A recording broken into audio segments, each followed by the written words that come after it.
Everyone, welcome to delicious खाना झटपट बनाना। Vitamin, minerals और फाइबर से भरपूर सब्जियों से चलिए बनाना शुरू करते हैं। बीट रूट 1, हरी मटर आधा कप, गाजर 1। बीट रूट और गाजर को ग्रेट कर लिया है और उबला हुआ आलू इसे भी ग्रेट कर लिया है। एक कढ़ाई में 1 चम्मच तेल डालकर इसमें ऐड करेंगे 1 छोटा चम्मच अदरक और लहसुन का पेस्ट। 1 मिनट तक मीडियम फ्लेम पे सौते कर लेंगे और इसमें हम ऐड कर देंगे ग्रेटेड बीट रूट को। थोड़ा सा 2 मिनट इसे हाई फ्लेम पे सौते करेंगे और फिर इसमें हम डाल देंगे ग्रेटेड गाजर को। 1 मिनट और सौते करेंगे और फिर ऐड करेंगे स्वाद अनुसार नमक, फिर ऐड करेंगे मटर और 2 मिनट तक सौते करेंगे। मटर लास्ट में डाला है ताकि इसका कलर ऐसा ही हरा बना रहे। आधा चम्मच ऐड करेंगे किचन किंग मसाला और एक बार मिलाने के बाद फिर हम ऐड करेंगे ग्रेट किए हुए उबले हुए आलू को और इन सारी चीज़ों को अच्छे से मिला लेंगे और हमारा बहुत ही बढ़िया सा स्टफिंग तैयार हो गया। यहाँ मैंने 12 स्लाइस ब्रेड के लिए हैं, आपको जितना बनाना हो आप उतने ले सकते हैं। ब्रेड के साथ हमारी क्रिएटिविटी काफ़ी बढ़ जाती है ना। हम ब्रेड के साथ कई नई नई चीज़ें बनाते हैं। ब्रेड की स्लाइस को मैं इस तरीके से एक बड़े कटोरी से गोल गोल काट लूँगी और जो कतरन निकलेगी इसे हमें वेस्ट नहीं करना है। इससे हम या तो ब्रेड क्रम्स बना सकते हैं या थोड़ा सा बटर और गार्लिक के साथ इसे स्टर फ्राई करके टुकड़े वाली गार्लिक टोस्ट बना सकते हैं। इनमें से 6 ब्रेड स्लाइस को हम ऐसे ही रहने देंगे और बाकी 6 ब्रेड स्लाइस को हम एक और छोटी गोल सी कटोरी या ग्लास से इस तरीके से और काट लेंगे। तो यह एक रिंग और एक छोटा टुकड़ा बन गया। रेसिपी पसंद आ रही हो तो रेसिपी को लाइक और चैनल को सब्सक्राइब करना बिल्कुल मत भूलिएगा। घंटी को दबाकर ऑल नोटिफिकेशन के लिए ज़रूर सेट कर दीजिएगा ताकि हम और आप हमेशा जुड़े रहें।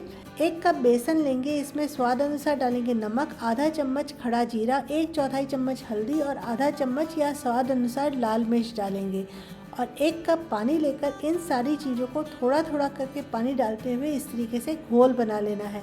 घोल मैं आपको गिराकर दिखा रही हूँ, ऐसा ही पतला सा घोल हमें बनाना है। रेसिपी पसंद आ रही हो तो अपने फ्रेंड्स और फैमिली और सभी के साथ शेयर करना बिल्कुल मत भूलिएगा।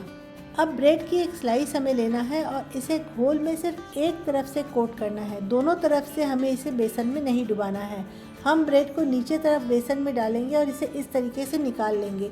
तवे पर थोड़ा सा बटर डाल रही हूँ और इसमें बेसन वाली साइड को तवे पर हमें नीचे रखते हुए डाल देना है। अब इसके ऊपर हम ब्रेड की रिंग को रखेंगे और इसके बीच में हमने जो शुरू में सब्जियों का स्टफिंग बनाकर रखा था उसे डाल देंगे। थोड़ा थोड़ा चीज़ भी ग्रेट करके डाल देंगे। ब्रेड की जो रिंग के बीच वाला टुकड़ा था उसे भी हम बेसन के घोल में डुबाकर निकालेंगे। इस छोटे टुकड़े को भी हमें बेसन में सिर्फ एक तरफ से ही डुबाना है और बेसन वाली साइड को हमें ऊपर रखना है।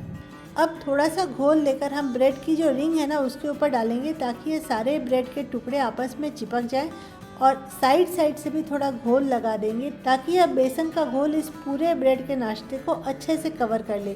किनारे किनारे में थोड़ा बटर और लगा देंगे। बिल्कुल लो टू मीडियम फ्लेम पे इसे हमें अच्छे से धीरे धीरे सेकना है। जब एक तरफ अच्छे से गुलाबी रंग का सिक जाए तब इसे हम पलट देंगे और दूसरी तरफ भी इसे इसी तरीके से गुलाबी रंग के होते तक सेक लेंगे। दोनों तरफ से अच्छे से सेकने के बाद इसे हम उतार लेंगे। आप बस इतना ध्यान रखिएगा कि फ्लेम बिल्कुल लो हो, नहीं तो इसमें जले जले से निशान आ जाएंगे और वो खाने में अच्छी नहीं लगेगी। तो इस तरीके से 4 ब्रेड के नाश्ते मैंने अभी तैयार कर लिए हैं और सर्व करने के पहले आप चाहे तो ऊपर से थोड़ा और चीज़ ग्रेट करके डाल सकते हैं। और मैंने डेकोरेट करने के लिए अनार के दाने डाले हैं, बारीक वाली सेव भी डाली है। इसे आप किसी भी तरह की चटनी, हरी चटनी या सॉस के साथ सर्व कर सकते हैं। इसे अब बहुत आसानी से टिफ़िन में भी दे सकते हैं। आपको मेरी ये रेसिपी कैसी लगी कमेंट करके ज़रूर बताना और आप किस कंट्री से मेरी ये रेसिपी देख रहे हैं यह भी कमेंट करके मुझे ज़रूर बताना। फिर जल्दी ही लेकर आऊँगी मैं अपना एक नया अफसाना। तब तक आप मुस्कुराना, हंसना और हंसाना, ज़िंदगी को खूबसूरत बनाना।